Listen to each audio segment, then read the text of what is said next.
All right, everybody. You know what it's all about. We're not here just to holler and shout because we can all be written in, but we can also be written out. So, welcome to Mission Possible. And I'm Boss RJ.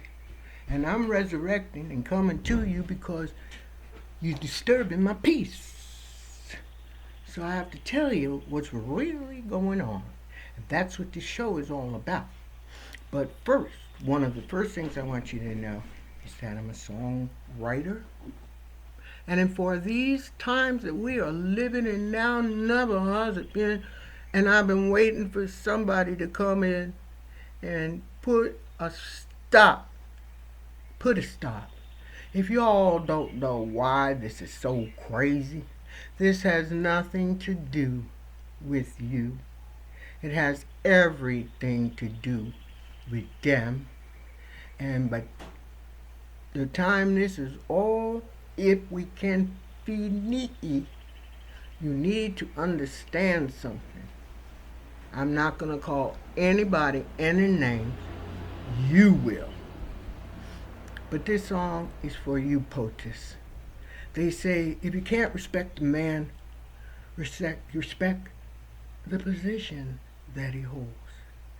And what you're going through right now, I want you and all of us to remember. The time of absolute certainty never comes. It is interrupted by things called decisions. That's just what it comes down to. We become so dependent on people to take care of our states that don't even know what they're doing. And this is what I'm here to explain to you because I've lived through it.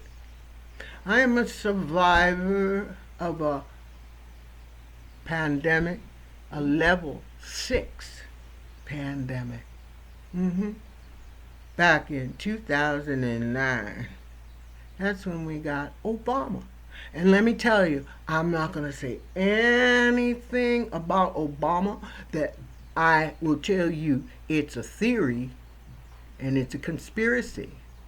And he had a lot of explaining to do because not everybody voted for Obama. So this song is for you, POTUS. Yes, I know. I like you. I kind of divert and everything, but here it goes. Boom, boom, boom, boom, boom, boom, boom, boom, boom. Boom, boom, boom, boom, boom, boom, boom, boom, boom. Little old lady with dirt on her face, lying on a concrete, sharing a space with a mugger and a hustler and a pimp or two. Don't laugh, 'cause it could be you. A child on his own is a latchkey kid, has to live a life like his mom never did. Cornflakes for dinner, a hole in his shoe. Don't laugh, 'cause it could be you. America's the dream that you paint in the streets, baby, gold and all, but if we stick together, just give a damn, we'll make America American. Ooh, ooh, bum, bum, bum, ooh, ooh, bum, bum, bum, bum, bum, bum, bum, bum, bum, hoo, hoo, ha, getting excited here. What verse? A farmer in Ohio, down upon his luck, has to watch his dream go up upon the block, has to move his family when the auction is through. Don't laugh, 'cause it could be you. A woman and her children depend upon their dad. He's going through some changes and he chooses to go mad. He's beating on their mother till she's sore and black and blue. Don't laugh, 'cause it could be you. America, the dream that you painted in the streets, baby, gold and all. But if we stick together, if we just give it damn, we'll make America American. Oh, oh, oh, oh, oh, oh, ha, ha, oh, oh, ha, ha, bum.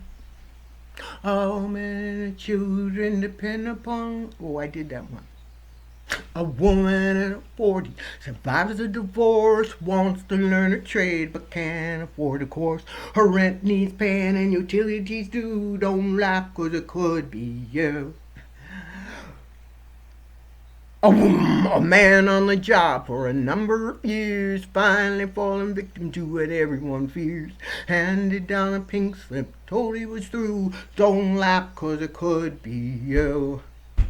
America, the dream that you painted in the streets, pure gold and all but faded. But if we stick together, if we just give a damn, we'll make America American. America, I'm singing to you, America, you know it's true, American.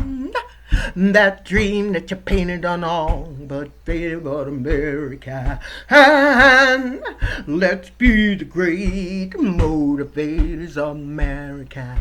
And American, yeah.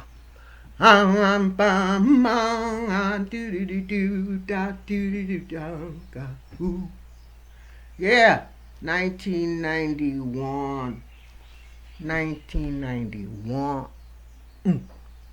I was moving back there, but I had to put it on the shelf. I really did. I had to put it on the shelf. Because there was nobody worthy of that song. The hope and the faith, all of it is important. Do you realize, POTUS, that there are people out there holding up signs in foreign countries talking about death to America? And then coming back into our beautiful, beautiful United States of America. And not one word is said. Not one question was answered or one idea was explained. And so I thought, wow, that's pretty cool for them and not so cool for the union, because that means there's no way to charge a person with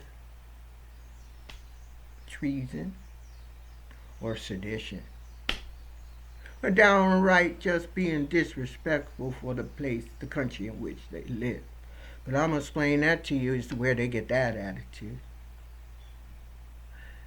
And it's important for all of you to know who not the enemy is, but who the competition is. I think that's a better way to put it. All over the world, it's about competition.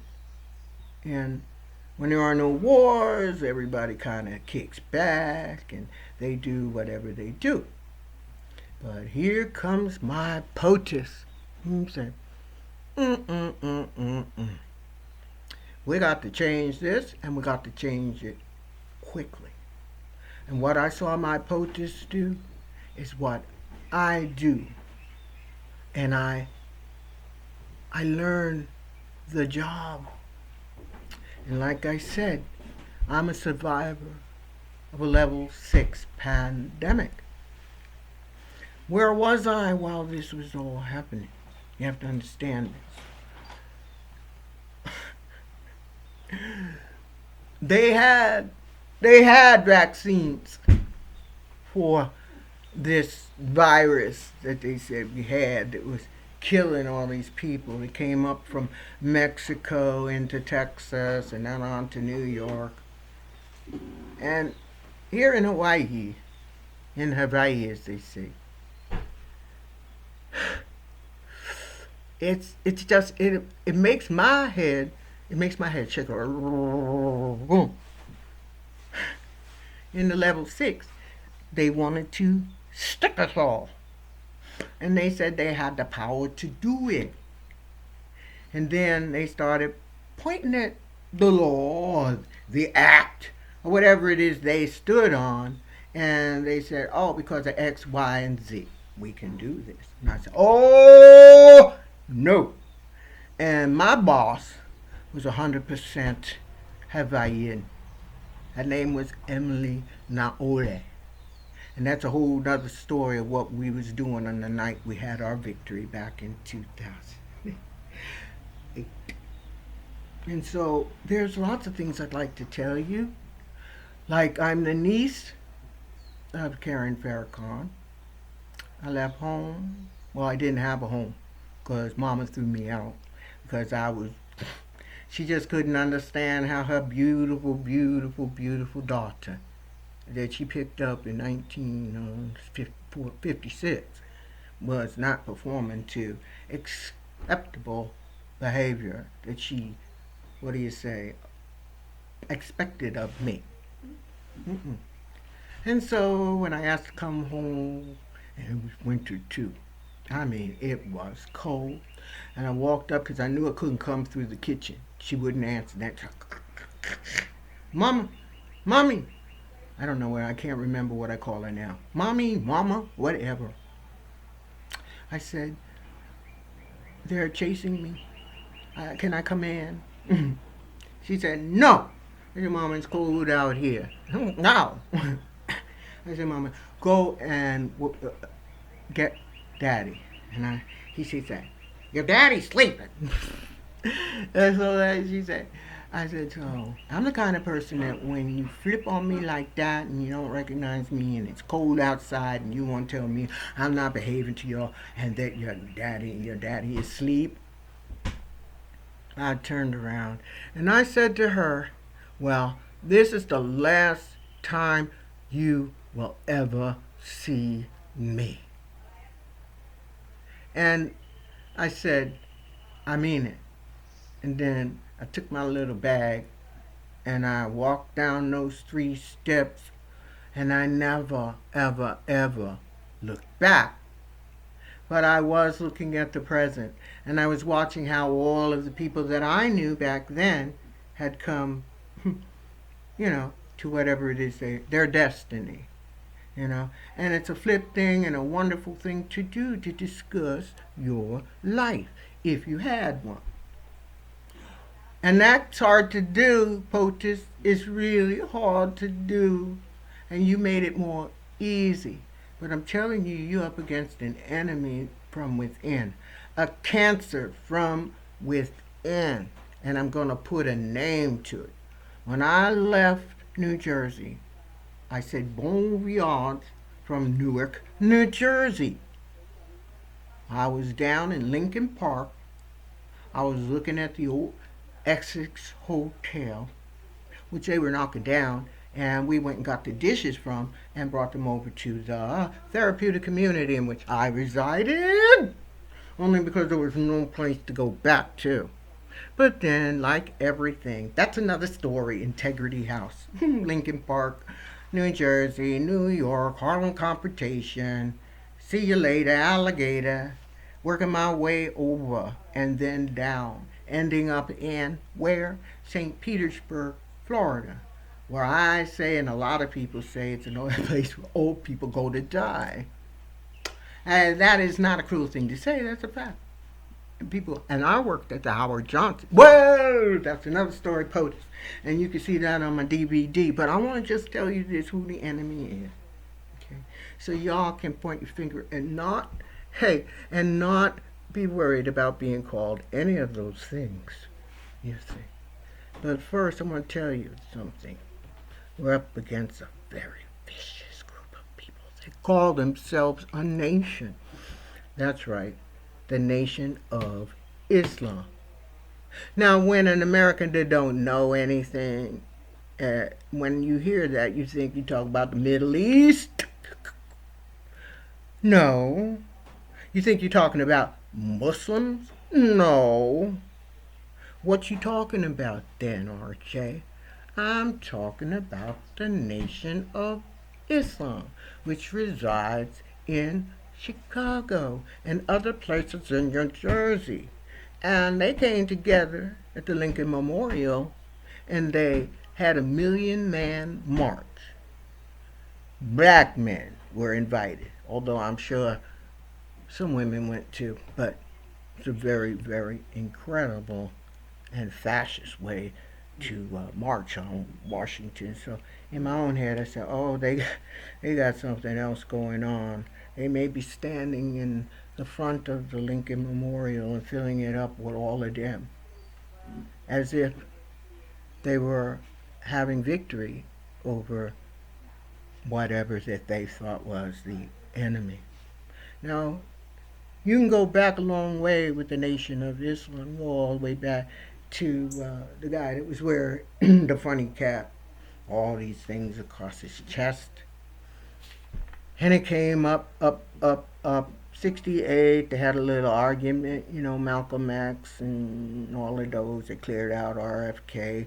They got rid of a lot of people. And, I'm always interested in the people that they go after and who they take out. Because usually this is just a message or it's a vengeance like they did in 63. They wasn't after John. After John, they didn't send all these people down there to shoot him. They shot him to send a message to his baby brother. And he was the one that was waging the war against the mafia and organized crime and all of that back there in the beginning of the 60s. And in doing that, they both incurred the, just displeasure of the CIA. And so this was just not going well. That's why they bumped off him. Well, who took his place? Because Malcolm went over and made a pilgrim to the Middle East and stood in front of the Kaaba, and he started reading the text and praying with the Quran. And he came back enlightened. He came back because he saw all people of all colors, of all denominations, in terms of being part of those who worship Allah, which is like worshiping God. If you read the Quran, the Bible has a lot of wisdom in it, and so does the Quran. And the Quran, it references, Palestine, which is now Israel, basically, and Syria. And these are all the stories come from, And David had us all for friends long before he entered any lion's den. Shadrach, Meshach, Abednego. Yeah, we was all dead, don't you know? And that's what I'm here to remind you. We were all here. And we all have our own karma to expend. And so does Louis Farrakhan. He's the master of hate. He's the one that's doing the right job for the CIA. And even though he may not know, but he had the right character, he could scare white folks to death. To the point where he now is left alone and he can call people all kinds of names and call it free press. And that he can go over and he can talk with the Iranians, and he can, he says he didn't, but hold up a sign, death to America. He was over there chanting. You can't prove it because nobody had a camera on him, but he was there, And even then, it kind of goes like this too. Maxine Waters, 2010, was going around, what do you call it? Viva Vidal, in a Harlem church. And she represents, her district over there in Watson, Compton, Inglewood, I think, too. That's another story. I got a story about that too. Venice, Santa Monica. That's the place when I climbed up on the highway and I looked over. There was a taco, restaurant kind of thing, and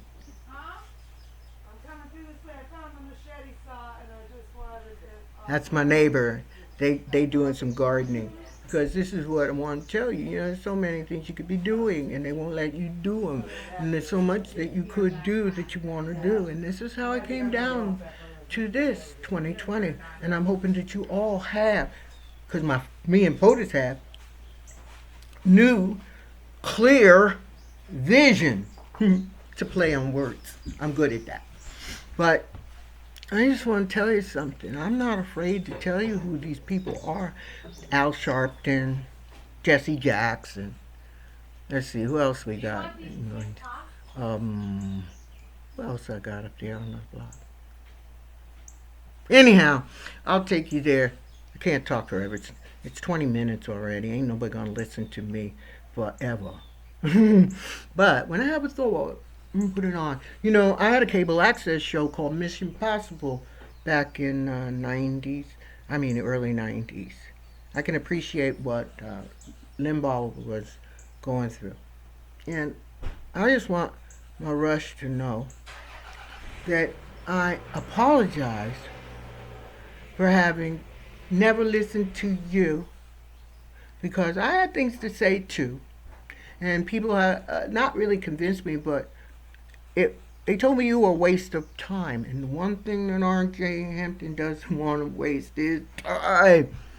Neither did Mick Jagger. He told us that too.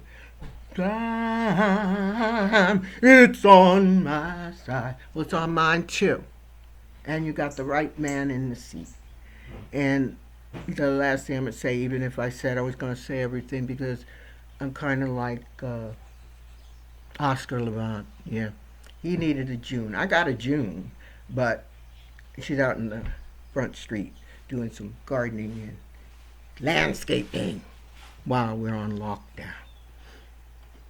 So, POTUS, I want you to know I understand because I'm a survivor of a level pandemic 6, level 6 pandemic back in, I think it was the swine flu.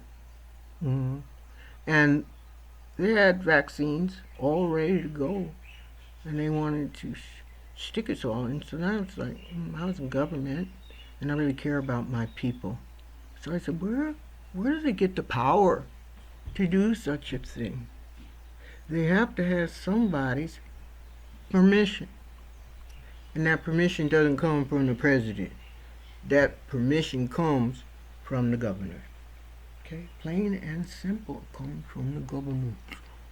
And every governor in every state is supposed to be as if it's just around the corner, putting into their budget and stockpiling with the help of the federal government to have what's on to at least get a head start on a pandemic or epidemic or whatever, bioterrorism or whatever.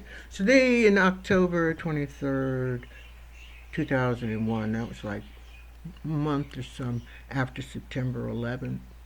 Then we had the anthrax scares, and it was going through, and SARS and all of that, I think, was going on. They had vaccines stockpiled for that. Now they want to stick to us. I'm like, I said, oh, boss, you gotta call a council meeting, and we gotta put this on the agenda. And she said, okay, RJ, okay. And so we did. We put it on the agenda. We called over and got an expert, Dr. Pang.